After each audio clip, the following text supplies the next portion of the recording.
दोस्तों, स्वागत है आपके अपने YouTube channel Gurukul study point में। मैं हूं अंजलि राठौर और मैं लेकर आई हूं हिंदी व्याकरण की सीरीज़। तो दोस्तों, आज हम शुरू करेंगे वर्णमाला। वर्णमाला होता क्या है? वर्णमाला में जो वर्ण है, तो वर्ण कहते किसे हैं? भाषा की सबसे छोटी इकाई ध्वनि होती है और इस ध्वनि को वर्ण कहते हैं। तो दोस्तों, वर्ण किसे कहते हैं? भाषा की सबसे छोटी इकाई ध्वनि होती है और इस ध्वनि को वर्ण कहते हैं। वर्णों के व्यवस्थित समूह को वर्णमाला कहते हैं। तो वर्णमाला हमारा टॉपिक है। वर्णमाला कहते किसे हैं? तो वर्णों के व्यवस्थित समूह को वर्णमाला कहते हैं। हिंदी वर्णमाला में कुल वर्णों की संख्या 52 है। हिंदी वर्णमाला में कुल वर्णों की संख्या कितनी है? 52 है। हिंदी वर्णमाला को 2 भागों में बांटा गया है। दोस्तों, वर्णमाला को कितने भागों में बांटा गया है? तो 2 भागों में हिंदी वर्णमाला को बांटा गया है।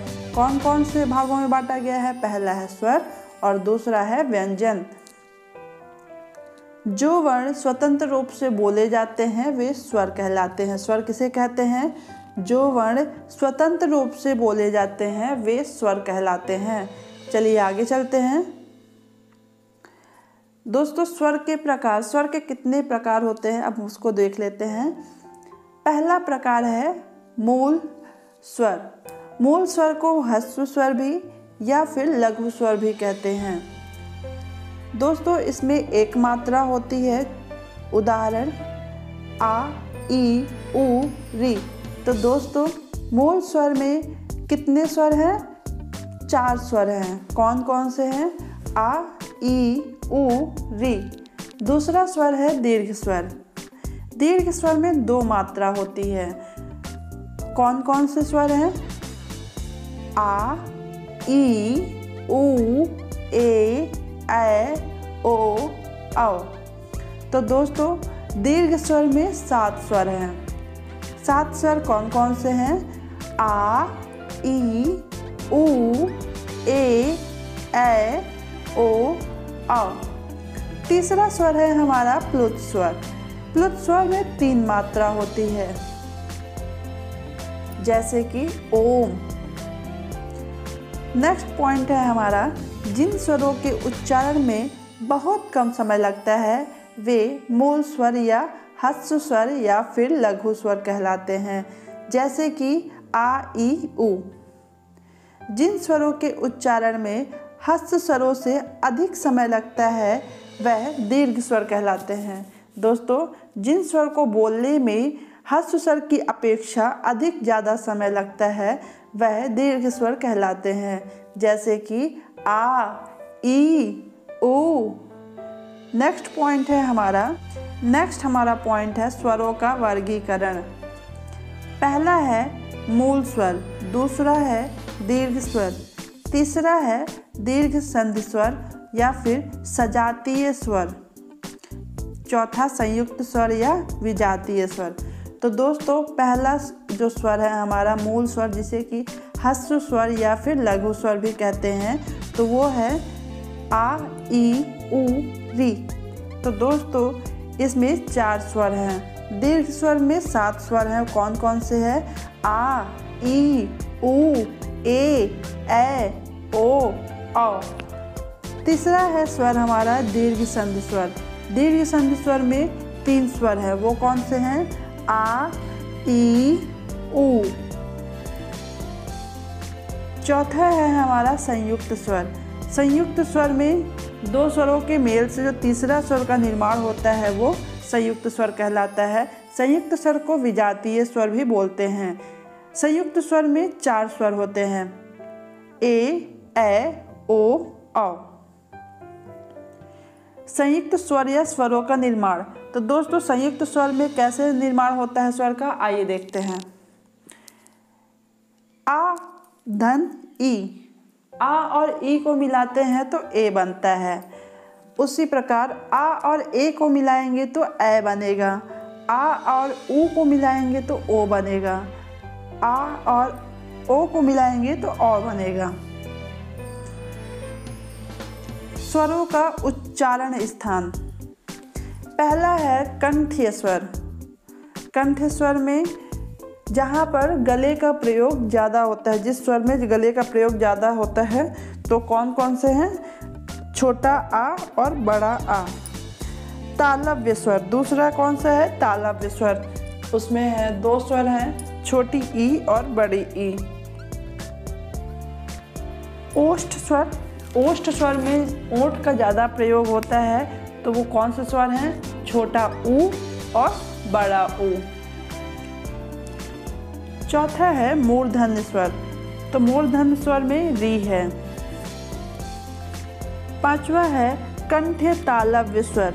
कंठ्य तालव्य स्वर में ए और ए है। छठा है कंठ्य ओष्ठ स्वर, ओ और औ। आगे चलते हैं। जीभ के आधार पर स्वरों का उच्चारण। तो दोस्तों जीभ के आधार पर स्वरों का उच्चारण कैसे होता है? तो अग्र स्वर कौन कौन से हैं? ई, ए, तो अग्र स्वर में 4 स्वर आते हैं। कौन कौन से हैं? छोटी ई, बड़ी ई, ए। दूसरा है मध्य स्वर। मध्य स्वर में आ आता है, जिसमें कि मध्य स्वर में एक ही स्वर है। पश्च स्वर में 5 स्वर हैं। कौन कौन से हैं? बड़ा आ, छोटा ऊ, बड़ा ऊ, ओ, औ। आगे चलते हैं। दोस्तों स्वर के बाद आता है हमारा व्यंजन। व्यंजन होता क्या है? व्यंजन कहते किसे हैं? जो वर्ण स्वरों की सहायता से बोले जाते हैं व्यंजन कहलाते हैं। दोस्तों जो वर्ण स्वर की सहायता से बोले जाते हैं वो व्यंजन कहलाते हैं। व्यंजन जो है 6 प्रकार के होते हैं। कौन कौन से होते हैं? पहला है स्पर्शी या फिर स्पर्श व्यंजन। का से माँ तक के जो होते हैं, का से माँ तक जो वर्ण होते हैं वो स्पर्श व्यंजन कहलाते हैं। दोस्तों स्पर्श व्यंजन 25 होते हैं। दूसरा है उच्छिप्त या द्विगुण व्यंजन। दूसरा व्यंजन का प्रकार कौन सा है? उच्छिप्त या फिर द्विगुण व्यंजन। ये कौन कौन से हैं? तो दोस्तों ढा और ड़ा और ढा 2 व्यंजन हैं, उच्छिप्त व्यंजन है। तीसरा है अनुनासिक या फिर नासिक व्यंजन। प्रत्येक वर्ग का 5वां वर्ण होता है। दोस्तों अनुनासिक व्यंजन और नासिक व्यंजन प्रत्येक वर्ग का 5वां वर्ण होता है, जैसे कि अंगा, अया, ड़ा, ना, मा। तो अनुनासिक व्यंजन और नासिक व्यंजन कितने होते हैं? 5 होते हैं।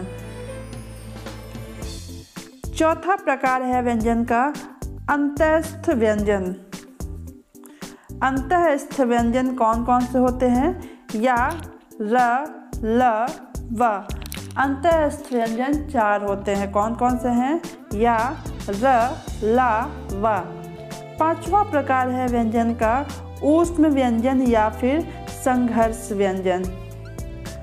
दोस्तों ऊष्म व्यंजन 4 प्रकार के होते हैं, 4 व्यंजन होते हैं, 4 वर्ण हैं। तो कौन कौन से हैं? श, स, सा, हा। 4 व्यंजन होते हैं।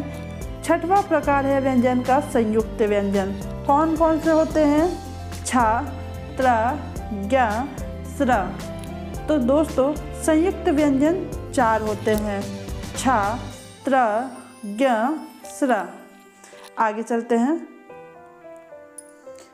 दोस्तों हमारा नेक्स्ट पॉइंट है अल्प प्राण। अल्प प्राण होता क्या है? प्रत्येक वर्ग का पहला, तीसरा एवं 5वां वर्ण अल्प प्राण कहलाता है। दोस्तों पहले वर्ग की अगर हम बात करें तो पहले वर्ग में पहला जो अल्प प्राण है वो है का, तीसरा है ग और 5वां है अंगा। तो ये क्या है? अल्प प्राण कहलाता है। महाप्राण क्या कहलाता है? प्रत्येक वर्ग का दूसरा एवं चौथा वर्ण महाप्राण कहलाता है। तो पहले वर्ग की अगर हम बात करें तो पहले वर्ग में खा और घा महाप्राण कहलाता है। दूसरा है अघोष।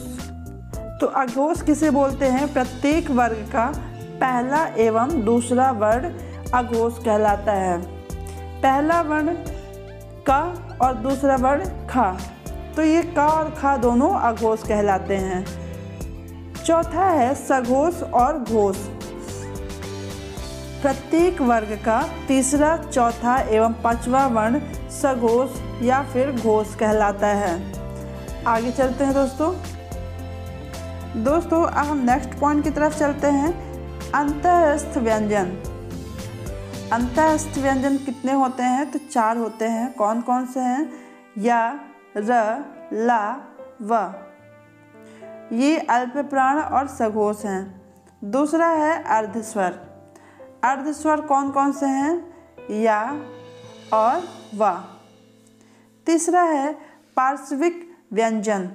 पार्श्विक व्यंजन कौन सा है? ला। चौथा है लुंठित व्यंजन। लुंठित व्यंजन है रा। पांचवा है ऊष्म व्यंजन या फिर संघर्षी व्यंजन। ऊष्म व्यंजन कौन कौन से होते हैं? श, स, सा, हा, जिनमें से श, श, स महाप्राण अघोष तथा हा महाप्राण सघोष होता है। संयुक्त व्यंजन कौन कौन से होते हैं? तो संयुक्त व्यंजन 4 होते हैं। ये आपको पहले बता दिया हमने, जिसमें कि है पहला छा, त्र, ज्ञ और श्रा।